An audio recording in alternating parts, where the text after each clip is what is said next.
Good morning बच्चों। Good morning sir. कैसे हैं आप सब? बढ़िया सर। क्या बात है, आप तो खिले खिले नजर आ रहे हैं आप लोग। चलिए बहुत अच्छा। चलिए आज मैं एक नया टॉपिक जो आप सबके लिए बहुत ही उपयोगी होगा और मैं समझता हूँ कि इसे जान करके आप अपने देश के बारे में जान पाएंगे, समझ पाएंगे कि आखिर इसकी स्थिति क्या है, कहाँ है, कितना है। तो चलिए आज आप इस टॉपिक पे ध्यान दीजिएगा। वो टॉपिक है फिजियोग्राफी ऑफ इंडिया। इसे कहते हैं, हिंदी वाले बच्चे से समझेंगे, भारत का भौतिक भूगोल। इसमें फिजियो भी है यानी फिजिकल भी है और जियोग्राफी भी है। इन दोनों को एक साथ हमने ऐड कर दिया और एक नया नाम दिया फिजियोग्राफी ऑफ इंडिया। जैसा कि हम जानते हैं कि ये छोटा सा एक मैप है जिसके सहारे से आपको मैं कुछ बताना चाहूँगा, तो आप इसे देखें।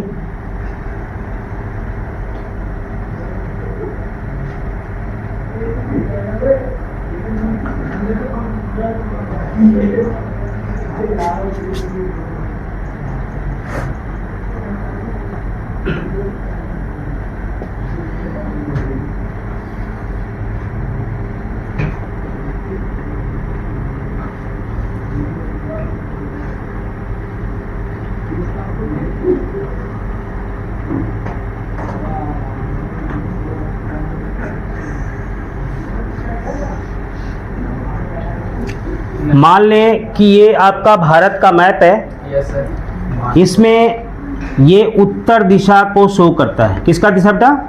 उत्तर दिशा यानी नॉर्थ। और ये निचला हिस्सा दक्षिण यानी कि इसे हम साउथ से समझते हैं और इस हिस्से को हम पूरब कहते हैं और इसे आप ईस्ट के नाम से जानते हैं और इस हिस्से को हम पश्चिम कहते हैं, इसे आप वेस्ट कहते हैं। यानी कि अगर मैं इसको पूरा हिसाब से देखूं तो ये एक न्यूज़ डेवलप करता है। क्या करता है? न्यूज़ मीन्स चारों तरफ की सूचनाएं, जो हम सूचना देते हैं चारों तरफ की, उसे हम न्यूज़ कह देते हैं। लेकिन न्यूज़ से ईस्ट वेस्ट नॉर्थ साउथ की हम बात करते हैं। आपको ये जानकारी होगी कि अपना देश का जो डिस्टेंस है नॉर्थ टू साउथ, ये फिक्स है। हमने इसका मेज़र किया हुआ है, ना ज़्यादा ना कम, मतलब फिक्स मेज़र है। और इस मेज़रमेंट का है 3214 किलोमीटर। अगर कोई आपसे पूछे कि नॉर्थ यानी लद्दाख, इसे क्या कहेंगे? लद्दाख। लद्दाख और नीचे का जो हिस्सा है इसे कहते हैं कन्याकुमारी।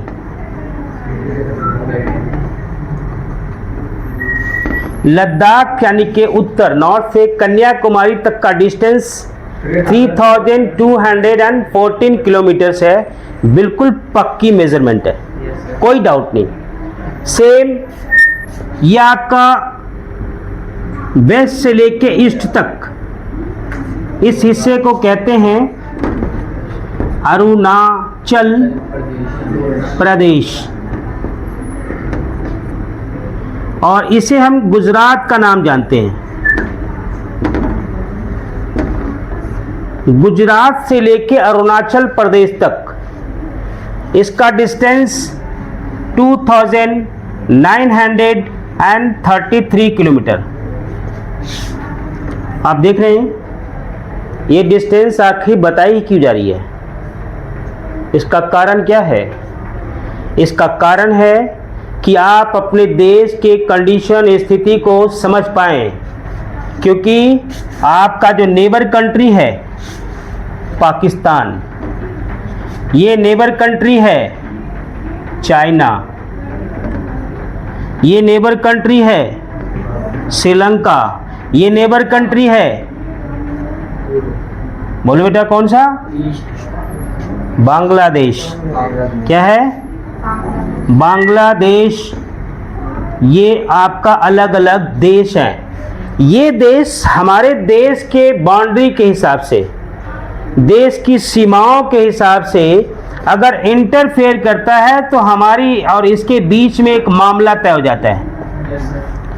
इस मामले की देख रेख के लिए हम इंटरनेशनल कोर्ट ऑफ जस्टिस के पास चले जाते हैं और कहते हैं कि देखो जी, चाइना ने हमारे देश में ये ज्यादती की और बहुत सारे ज़मीन पे अननेसेसरी कब्जा कर लिया है, इसके बारे में इंसाफ दिलाई जाए। वो तो पॉलिटिकल हो गया, वो राजनीतिक बातें हो गई।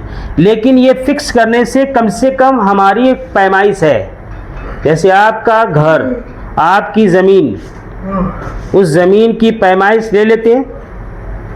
अगर कोई उसमें कब्जा करके 2 फुट 4 फुट एंट्री लेता है तो आप उससे मना करते हैं या फिर उसे तोड़वा देते हैं कि ये मेरी ज़मीन में है, क्योंकि आपके पास एक लीगल डॉक्यूमेंट है। हमारे पास भी लीगल डॉक्यूमेंट है। आज़ादी के बाद, जब हमें आज़ादी मिली, आज़ादी के बाद भारत और पाकिस्तान का बंटवारा हुआ। उस समय हमारे देश का बंटवारा अलग अलग तरीके से हुआ। एक तो पाकिस्तान, जिसे आप पश्चिमी पाकिस्तान, उत्तरी पश्चिमी पाकिस्तान कहते हो, और एक पाकिस्तान बना जिसे पूर्वी पाकिस्तान कहते हो, जो आज बांग्लादेश के नाम से जाना जाता है। जब ये दो अलग अलग देश अपने ही देश से टूटकर अलग होते हैं तो अपने देश की पैमाइश, अपने देश की सीमाओं की, अपने देश की बाउंड्री की सुरक्षा करना इस देश की जिम्मेदारी बन जाती है। एक एक इंच ज़मीन हमारे देश का है और मैं इसे बचा के रहूँगा। इस देश की राजनीतिक व्यवस्थाएं हैं, उसे बचा के रहेंगी। लेकिन जैसा कि आप टॉपिक के बारे में जान रहे हैं, भारत का भौतिक भूगोल, तो जान लें इसके हिसाब से आपका ये जो ऊपर का हिस्सा है ये हिमालयन रेंज है। क्या बेटा? हिमालयन रेंज है। ये जो देख रहे हैं ना, कुछ और नहीं, ये हिमालय रेंज है। और आपको पता है हिमालय रेंज, हिमालय कितनी डिस्टेंस में फैली हुई है? तो आपको आज जानना है बेटा, हिमालय छोटी मोटी डिस्टेंस में नहीं है, बल्कि ये 2400 किलोमीटर है। आप अंदाजा लगाएं, 2400 किलोमीटर लंबा, इतना लंबा अपना हिमालय है। और इस हिमालय में अलग अलग चोटियां हैं, अलग अलग माउंटेन पीक हैं, जो आज कुछ देश हमारे देश में हैं और कुछ अलग अलग देशों में हैं। अगर अपने देश का सबसे ऊंचा माउंटेन रेंज की बात करें तो वो है काराकोरम 2। क्या है? बिल्कुल समझिएगा। और पूरी दुनिया का सबसे ऊंची चोटी अगर कोई मानी जाती है तो उसे हम कहते हैं माउंट एवरेस्ट। वो हमारे देश में नहीं है, वो नेपाल में है। अब इनका जो ये सिस्टम देख रहे हैं आप, ये आपका सिस्टम आपके देश के अंदर हो रहे भौगोलिक परिवर्तन के लिए जिम्मेदार है, क्योंकि उत्तर दिशा से आने वाली शीतलहर जो अपने देश में डायरेक्ट पहुंचा दी जाए या आ जाए तो हम सालों भर उस हिस्से में बहुत ही प्रभावित रहेंगे। यानी कि ये वाला हिमालय पहाड़ कई तरह से भारत के लिए फायदेमंद है। पहला तो शीतलहर से हमें बचाव करता है, दूसरा हमारे दुश्मन देशों से जो उस साइड में हैं, चाहे वो चाइना हो या अन्य देश हो, ये हिमालय पहाड़ की ऊंचाइयां इतनी हैं कि इसे पार आ करके कोई हमारे ऊपर हमला नहीं कर सकता। हालांकि कुछ दर्रे हैं, कुछ ब्रेकेज हैं।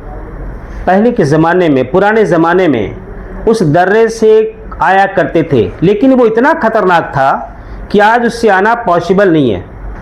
तब वो बहुत ही जद्दोजहद के साथ आया करते थे। हम जानेंगे इसमें जो अलग अलग सिस्टम्स हैं। यहाँ आप गुजरात देखेंगे जो कांडला है, कांडला पोर्ट है यहाँ पे, और यहाँ पे पश्चिम बंगाल तक देखेंगे। देख रहे बेटा, ये जो पश्चिम बंगाल और इस साइड में जो आपका कांडला जो पोर्ट है, ये सब चारों तरफ, तीनों तरफ कह सकते हैं, ये सब सारे सी कोस्ट हैं। क्या बेटा? ये समुद्री का किनारा है। यहाँ से आप देखेंगे केरल से होते हुए, तमिलनाडु से होते हुए, उड़ीसा से होते हुए पश्चिम बंगाल तक, ये क्या बेटा? समुद्री किनारा। क्या बेटा? समुद्री किनारा।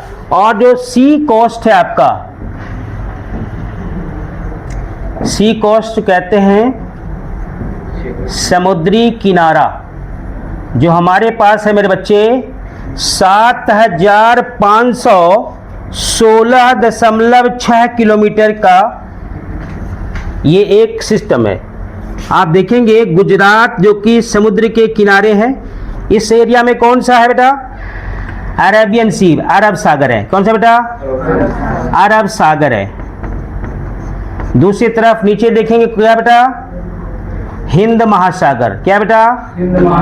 हिंद महासागर। ये इस तरफ क्या है? बंगाल की खाड़ी। क्या बेटा? बंगाल की खाड़ी। अब आप देख सकते हैं कि ये तीनों तरफ, अरब सागर, हिंद महासागर और बंगाल की खाड़ी, और तीनों के तीनों तरफ पानी से भरा, तो ये जो पानी का किनारा हिस्सा है इसे हम सी कोस्ट कहते हैं। क्या कहते हैं बेटा? सी कोस्ट। समुद्र के किनारे वाले स्थल को समुद्री किनारा या इंग्लिश में से सी कोस्ट कहते हैं। अगर कोई नदी का किनारा हो तो नदी के किनारे को बैंक कहते हैं। क्या कहते हैं? बैंक। ये तो बैंक है ही है, जो ट्रांजैक्शन करती है, अकाउंट खोलती है, वो बैंक अलग है। बैंक एक बिल्डिंग भी है और बैंक नदी का किनारा भी है। तो बैंक का मतलब क्या हुआ बेटा? नदी का किनारा। और सी कोस्ट का मतलब क्या होता है?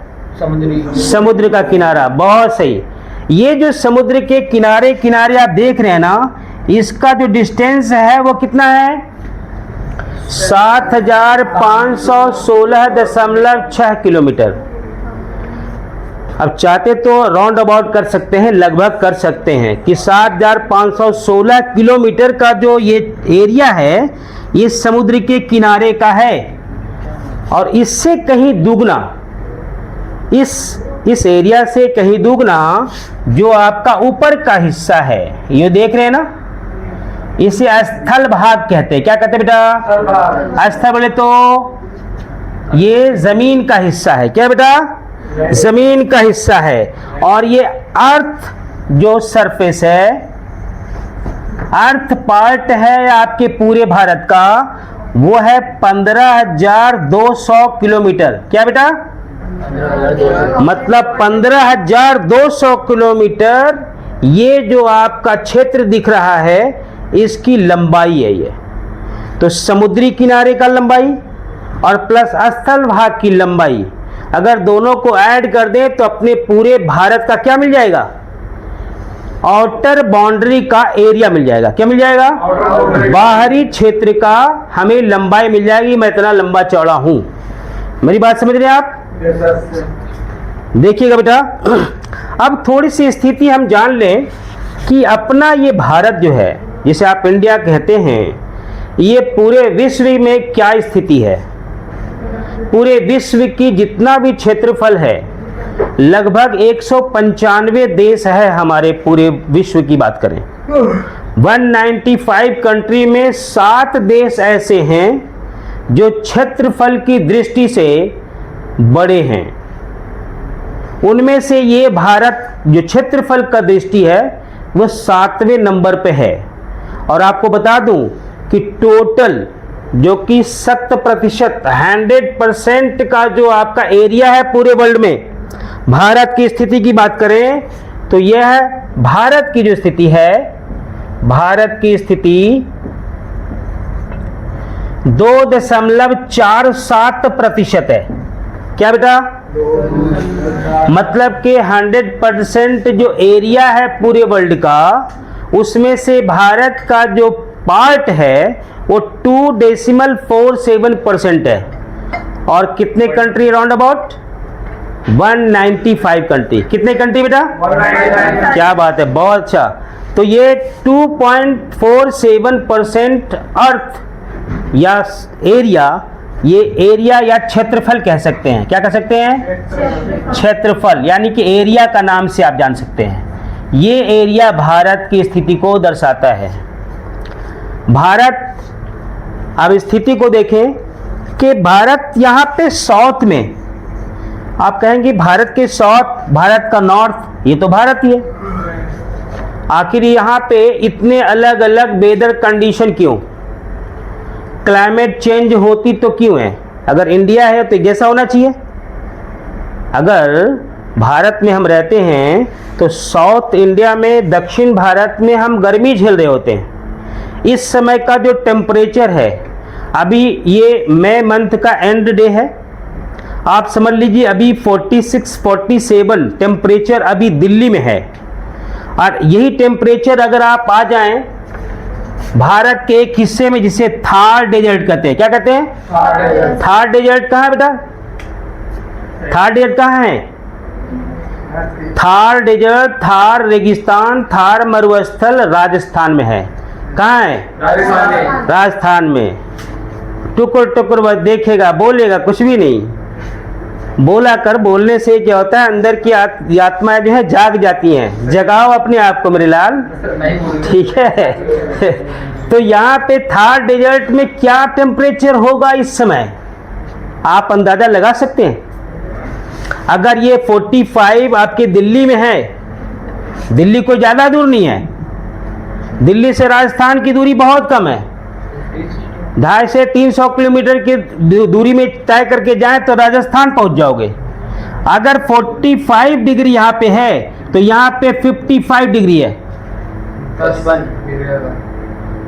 और आप समझ सकते हैं कि इस 45 डिग्री में आप जब चल के दिखा दो, इससे कहीं 10 डिग्री ज़्यादा टेम्परेचर में वहाँ लोग सरवाइव करते हैं। वहाँ पे हमारे देश की जो मिलिट्री हैं, जो बॉर्डर पे हमारे देश की रखवाली कर रहे हैं, अंदाज़ा लगाइए वहाँ पे क्या हालत होगी। आपके जो जूते होते हैं ना, जिसके सोल हैं, ये पिघल जाते हैं, क्योंकि जिस रेतीली धरती पे वो पहरा दे रहे हैं वो इतना गर्म है कि उनका जूता तक पिघल जाता है। हालात क्या हो सकता है आप अंदाज़ा लगा सकते हैं। दूसरी तरफ आप देखा कि यहीं से थोड़ी दूरी पे जम्मू एंड कश्मीर भी है। देखना सिचुएशन ज़्यादा डिफरेंस नहीं है। जितना दूरी आप इधर चले जाओ, उससे थोड़ी सी दूरी पे आप बढ़ेंगे तो जम्मू एंड कश्मीर है कि नहीं? यहाँ का जस्ट उल्टा है। यहाँ इतनी अत्यधिक गर्मी है, वहाँ पे गर्मी नहीं है। क्यों नहीं गर्मी है भाई? गर्मी आखिर इसलिए नहीं है कि आपका उत्तर का हिस्सा, नॉर्थ पार्ट, जिसका के अगर आप वर्ल्ड ग्लोब में देखें तो ग्लोब से आप समझ सकते हैं कि आखिर ये ठंडा क्यों, गर्म क्यों। अभी आप थोड़ा सा दिखाते हैं, आप लुक आउट करेंगे। ये जो आपका अर्थ है बेटा, अर्थ का जो मिडिल पार्ट है, इसे आप 0 डिग्री कहोगे। क्या कहोगे?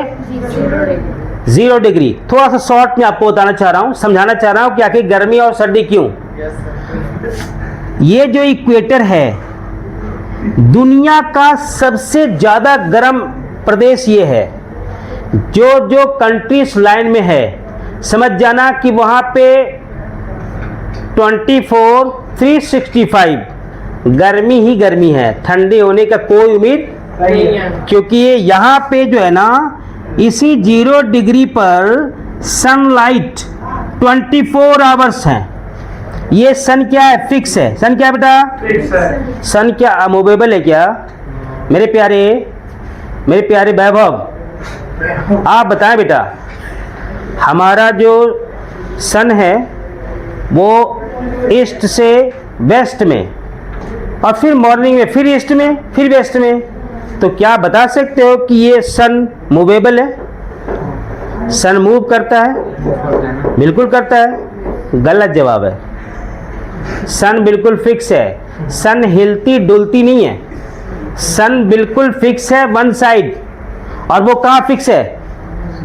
हमारे अर्थ पार्ट को देखें तो ये बिल्कुल इक्वेटर के सामने है। कहाँ है? इक्वेटर के सामने। और इक्वेटर 0 डिग्री है। क्या बेटा? 0 डिग्री के नीचे आप आओ, ये साउथ हेमिस्फीयर है। क्या बेटा मेरे बच्चे? ये क्या है? South hemisphere. और ये क्या बेटा? North hemisphere. क्या बेटा? साउथ हेमिस्फीयर, क्योंकि साउथ में हीट ज़्यादा है, इसलिए जैसे जैसे डिग्री आप आए, 10 डिग्री, 23 1/2 डिग्री, 66 1/2 डिग्री, और बिल्कुल सामने है 90 डिग्री। जैसे जैसे आप आओगे गर्मी यहाँ बढ़ती जाएगी। ठीक उल्टा है, अगर आप 10 डिग्री, 23 1/2 डिग्री, 66 1/2 डिग्री, और यहाँ सामने है आपका 90 डिग्री। ये जैसे आप नॉर्थ की तरफ ऊपर बढ़ते हैं, धीरे धीरे गर्मी कम होती जाती है, और एक समय ऐसा आता है कि यहाँ पे जो ग्लेशियर्स हैं वो सब के सब बर्फ जमे हुए हैं। पिघलेंगे तो ग्लोबल चेंज हो रहा है, ग्लोबल वार्मिंग है, इसकी वजह से वो आज पिघलना शुरू हो रहा है। लेकिन हम बाद में बात करेंगे, अगले टॉपिक में बात करेंगे कि ग्लेशियर का हमारे लाइफ में इसका क्या इम्पैक्ट पड़ने वाला है। वो हम सेकंड चैप्टर में पढ़ेंगे, जो आगे की वीडियो बनेंगे उसमें आप पढ़ेंगे। आप अपने इस वीडियो को, इस चैनल को सब्सक्राइब जरूर कर दीजिएगा, क्योंकि नए नए और आधुनिक रूप से बच्चे जुड़ते जा रहे हैं, और आपके चेहरे पे ऐसी हंसी मुस्कुराहट बने रहे, आप हंसते रहें, और कोलगेट इस्तेमाल बिल्कुल न करें। ठीक है? हाँ, दांत में चमक लाने के लिए आपकी उंगली काफ़ी है। नमक लें, तेल लें और रगड़ दें, साफ हो जाएगा। तो अपने आप को यहाँ साफ कीजिए, माइंड को शार्प कीजिए कि जैसे जैसे आप नॉर्थ की तरफ बढ़ते हो ठंडी बढ़ती जाती हैं। अब आपको बता दूं, आपका जो इंडिया है मेरे प्यारे, आपका जो भारत है वो किस हेमिस्फीयर में है? नॉर्थ हेमिस्फीयर में है या साउथ में? आपका India situated at north hemisphere और साउथ? आपका भारत नॉर्थ हेमिस्फीयर में है, और इसका सिचुएशन जान लीजिए। आपका जो इंडिया है नॉर्थ, और इंडिया आपका जो है नॉर्थ टू नॉर्थ है, यानी कि भारत जो है 8 डिग्री 4 और 37.6 ये स्थिति है आपके भारत की। अगर ग्लोब में देखें तो अगर ये 10 डिग्री है मेरे बच्चे, तो 8 डिग्री यहाँ है, और अगर हम 23 की बात करें तो यहाँ है।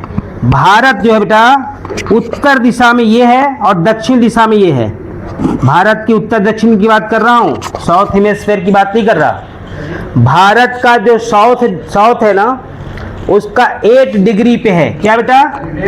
8 डिग्री 4, ये भारत की स्थिति है। अब बताओ, इक्वेटर पे गर्मी है, तो गर्मी अगर यहाँ है तो थोड़ी दूरी पे भी इसका गर्मी का प्रभाव तो रहेगा ही। इसलिए इस इक्वेटर पे आने वाले जो हमारा देश का दक्षिणी छोर है, इसकी वजह से, इक्वेटर के नज़दीक होने की वजह से गर्म है। इसका मतलब साउथ इंडिया गर्म है। क्यों गर्म है? क्योंकि इक्वेटर के बिल्कुल करीब करीब आ रहा है। कितने डिग्री है? 8 डिग्री, राउंड अबाउट 1 डिग्री बात कर सकते हैं आप। तो 8 डिग्री यहाँ पे है, और जैसे जैसे भारत ऊपर की तरफ स्थिति बढ़ता है तो धीरे धीरे यहाँ पे गर्मी कम होती जाती है, और एक स्थिति ऐसी आती है जब हम जम्मू कश्मीर या फिर लद्दाख की तरफ बढ़ते हैं तो यहाँ पे अत्यधिक ठंड हो जाती है। और आपको बता दूं, यहाँ पे हिमालय पहाड़ है, और जैसे जैसे ऊंचाई बढ़ती है ना, ठंड और बढ़ती जाती है, जिसके कारण हिमालय पहाड़ की चोटियों पे क्या जमा होती है?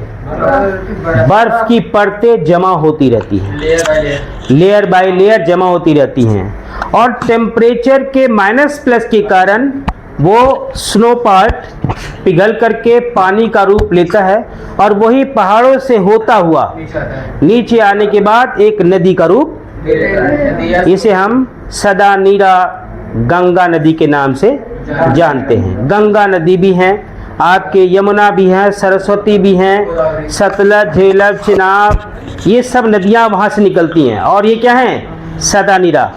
नॉर्थ की तरफ से निकलने वाली नदियां क्या हैं? एवरग्रीन नदियां हैं, कभी सूखती नहीं है। क्यों नहीं सूखती? क्योंकि वो हिमालय पहाड़ से निकलने वाली नदियां हैं और हिमालय पहाड़ की ऊंची ऊंची चोटियों पे क्या लगी हुई हैं? बर्फ जमी हुई हैं। इसी बर्फ के पिघलने से वो पानी और पानी नदियों का रूप ले लेती हैं। समझ आ रहा बेटा? इस हिसाब से आप देखेंगे कि भारत अपनी स्थिति को काफ़ी मजबूत तरीके से आपके भौगोलिक हिसाब से भी बहुत ही कवर किया हुआ है।